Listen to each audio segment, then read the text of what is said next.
అప్పుల బాధలు వెంటాడుతున్నాయా? అయితే 6 JVR వారి జాతిరత్నాలు ధరించండి. నమస్తే, వెల్కమ్ టు అవర్ ఛానల్. నేను మీ సిరి. ప్రస్తుతం మనతో పాటు ఉన్నారు ప్రముఖ ఆయుర్వేదిక్ డాక్టర్ సుబ్బారావు గారు. డాక్టర్ గారితో మాట్లాడదాం. డాక్టర్ గారు నమస్తే. డాక్టర్ గారు, ఈ మధ్య ఎక్కువగా కాయకల్ప అశ్వగంధ అనేది వింటున్నాము ఈ ఆయుర్వేదిక్ సబ్జెక్ట్ కి సంబంధించి. సో ఎక్కువగా వినిపిస్తుంది, కానీ దీని అర్థం చాలా మందికి తెలియదు. అసలు ఇదేంటి, దీని గురించి డీటెయిల్ గా ఇన్ఫర్మేషన్ అయితే ఎవరికి తెలియదు. అసలు అదేంటి సార్ కాయకల్ప అశ్వగంధ అంటే? మంచి ప్రశ్న మేడం. కాయకల్ప అశ్వగంధ అంటే కాయము అంటే శరీరం, కల్పం అంటే ఎక్కువ కాలం జీవించడం, ఆరోగ్యంగా ఎక్కువ కాలం జీవించడానికి ఆయుర్వేదంలో చాలా మంచి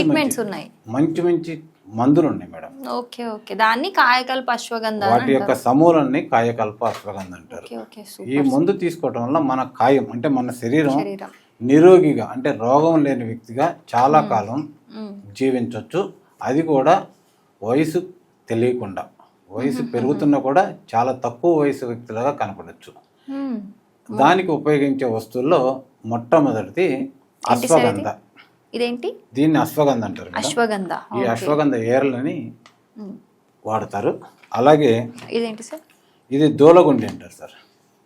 ఇది దూలగుండి. అవునండి, ఇవి కూడా పేర్లలాగా. అవునండి, ఇది శతావరి అంటారు సార్. శత అంటే 100, వరి అంటే ఒక ఏర్లు ఉంటాయి అన్నమాట. ఒక చెట్టుకి 100 ఏర్ల నుంచి ఉంటే ఇది కూడా మన శరీరానికి 100 సంవత్సరాలు బతికేయడానికి కావాల్సినట్టుగా శక్తినిస్తుంది. ఇది నేల తాడి అంటారండి, ఇంగ్లీష్లో ముస్లి అంటారు. ఈ నేల తాడి కూడా పునర్జీవనం చేయటంలో చాలా బాగా ఉపయోగపడుతుంది. ఇది పల్లేరు అంటారు మేడం. ఇవి పల్లేరు అనేది మన శరీరంలో ఉన్నటువంటి డీటాక్సిఫైగా వచ్చినటువంటి వేస్టేజ్ అంతా కూడా యూరిన్ ద్వారా బయటకు పంపడానికి, యూరిన్ ట్రాక్ గట్టిగా చేయడానికి ఉపయోగించేటువంటి ఇది పల్లేరు.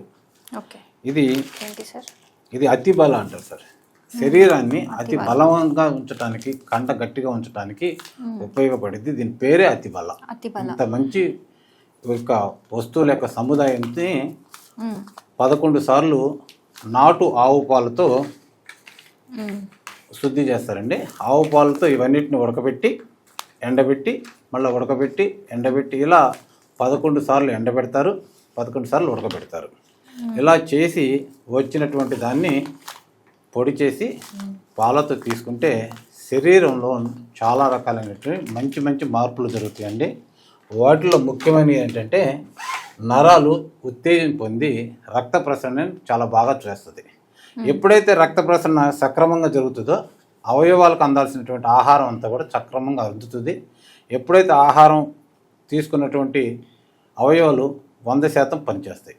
100% పనిచేసినప్పుడు మనకి జబ్బులు అనేవి రాకుండా ఉంటాయండి. ఈ యొక్క మందు వాడటం వలన నిద్ర పడుతుంది.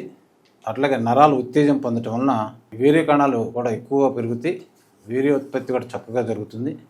అలాగే ముసలితనం అనేది తొందరగా రాదు, ఆకలి బాగా ఉంటుంది, హుషారు ఉంటుంది, నిద్రమత్తు అనేది రాదు. షుగర్ ఉన్న వాళ్ళు కూడా దీన్ని తీసుకోవటం వలన అరికాళ్ళు మంటలు, తిమ్మిర్లు లాంటి చిన్న జబ్బులుగా పోతాయండి.